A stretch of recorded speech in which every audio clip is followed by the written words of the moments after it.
નમસ્કાર મિત્રો, હું છું આપનો રાજુભાઈ કરપડા. હાલ ગુજરાતની અંદર હાઈ ટેન્શન લાઈનો ખેડૂતોને વારંવાર પરેશાન કરી રહી છે. હાલ એક જે લાકડિયાથી અમદાવાદ 765 કેવીની પાવર ગ્રીડ કંપની જે લાઈન પસાર કરે છે, જેનાથી કચ્છની આજુબાજુના તાલુકાઓની સાથે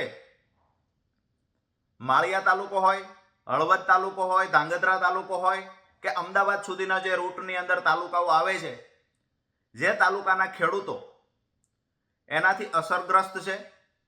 સાથે જ ગુજરાતમાં હાલ પાવર ગ્રીડ કંપની દ્વારા અલગ અલગ ઘણા બધા જિલ્લાઓમાં હાઈ ટેન્શન લાઇનનું કામ ચાલુ છે, જ્યાં ખેડૂતો વારંવાર વળતર માટે રજૂઆત કરે છે, પરંતુ યોગ્ય વળતર મળતું નથી.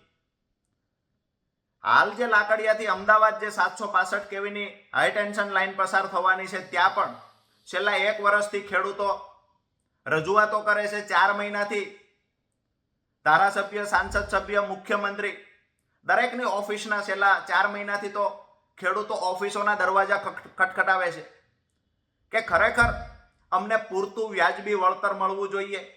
જ્યાં પોલ ઊભો થાય છે એમાં પણ અમને જમીનની કિંમતમાં જે ઘટાડો થવાનો છે આવનાર સમયમાં, એ મુદ્દાને ધ્યાને રાખી અને કોરિડોર જે પસાર થાય છે એમાં પણ જે છેલ્લો 2024નો હુકમ છે, એ હુકમને અનુલક્ષીને વળતર ચૂકવવામાં આવે.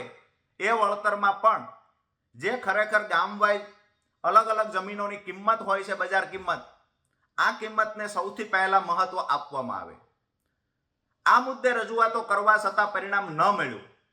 અંતે કંટાળેલા ખેડૂતોએ, જે લાકડિયાથી અમદાવાદ વાળા રૂટના ખેડૂતો, સાથે જ જે અલગ અલગ જિલ્લાઓમાંથી જે હાઈ ટેન્શન લાઈનના કામ ચાલુ છે અને જે અસરગ્રસ્ત ખેડૂત છે, આવા અમે જ્યારે એક આયોજનપૂર્વક જ્યારે સંગઠન બનાવવાની શરૂઆત કરી, તો 14 જિલ્લાના ખેડૂતો છે કે જે હાઈ ટેન્શન લાઈનથી આજે પીડાય છે, જે પૂરતું વળતર ન મળવા વારંવાર રજૂઆત કરવા છતાં ખેડૂતોને માટે સરકાર નિર્ણય નથી લીધો.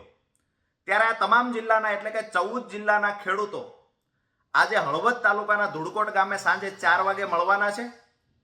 જો સરકાર માંગણી નહીં સ્વીકારે તો આયોજનપૂર્વક આગામી દિવસોમાં ખેડૂત મજબૂત આંદોલન કરશે.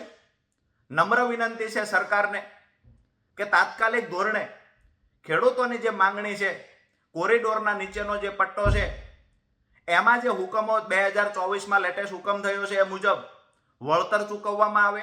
એટલે કે કોરિડોરની નીચેની જે જમીન કપાઈ છે એમાં જે પર મીટર રકમ નક્કી થાય છે, તો એના 30% ચૂકવવામાં આવે. અને જે પોલ ઊભો કરવામાં આવે છે, એટલે કે હાઈ ટેન્શન લાઈનનો ટાવર ઊભો થાય છે, ત્યાં ભૂતકાળમાં જે ભાવ હળવદ તાલુકામાં, કચ્છમાં જે નક્કી થયેલા છે એમાં વધારો કરવામાં આવે. ભૂતકાળમાં 900 રૂપિયા, 950 રૂપિયા, 1003 રૂપિયા સુધીના કલેક્ટરશ્રીએ વળતરની રકમ નક્કી કરેલી છે પર મીટર. તો એમાં જે 2 વર્ષમાં ભાવફેર થયો છે જમીનમાં, એ મુજબ સુધારો કરી અને વધારવામાં આવે. સાથે જ સૌથી મહત્વની વાત કે ભૂતકાળની જે પરિપત્ર હતો, જે જંત્રીનો ભાવ હતો એના 85% વળતર ચૂકવવાનો પરિપત્ર હતો, ત્યારે સરકારે 900 થી લઈને 1003 રૂપિયા સુધીના હુકમો કર્યા છે. તો નવો જે પરિપત્ર આવ્યો છે એમાં તો જંત્રીના 200% ચૂકવવાની વાત છે. એટલે કે જે હુકમ થયો તો એને 2 વડે ગુણવાની વાત છે. તો સરકાર તાત્કાલિક ધોરણે ખેડૂતોની માંગણી સ્વીકારે. આજની સભામાં આગામી દિવસોમાં ખેડૂત કઈ દિશામાં જશે, ખરેખર કેવી રીતે આયોજનપૂર્વક લડાઈ લડી અને પોતાનું યોગ્ય વળતર મેળવી શકશે, આ તમામ મુદ્દે ચર્ચા થશે. ગઈકાલે જે મોરબીમાં એક ધારાસભ્ય શ્રી દ્વારા વિડીયો બનાવી અને જાહેરાત કરવામાં આવી છે કે સરકારે માંગણી સ્વીકારી લીધી છે, તો અમારી ધારાસભ્ય શ્રીને પણ વિનંતી છે કે ખેડૂતને ગુમરાહ કરવામાં ન આવે. ખરેખર જે માંગણી સ્વીકારી છે તો ઓન પેપર જાહેરાત કરવામાં આવે ખેડૂતોને કેટલું વળતર મળશે, ખેડૂતો માટે સરકારે શું સ્વીકાર્યું છે, ખેડૂતો માટે સરકારે શું વિચાર્યું છે. આ ખરેખર મીડિયા સામે બેસી અને ચર્ચા કરવામાં આવે. ત્યાર પછી જો સરકારે ખેડૂતના હિતમાં નિર્ણય લીધો હશે તો 100% અમે ખેડૂતોનો આભાર માનીશું. અગર ખેડૂતોના હિતમાં નિર્ણય નહીં લેવાયો હોય, માત્ર લોલીપોપ આપવામાં અથવા તો કોણીએ ગોળ ચોટાડવાની વાત હશે, તો આગામી દિવસોમાં ન છૂટકે જગતનો તાત આંદોલનનો રસ્તો અપનાવશે. આભાર.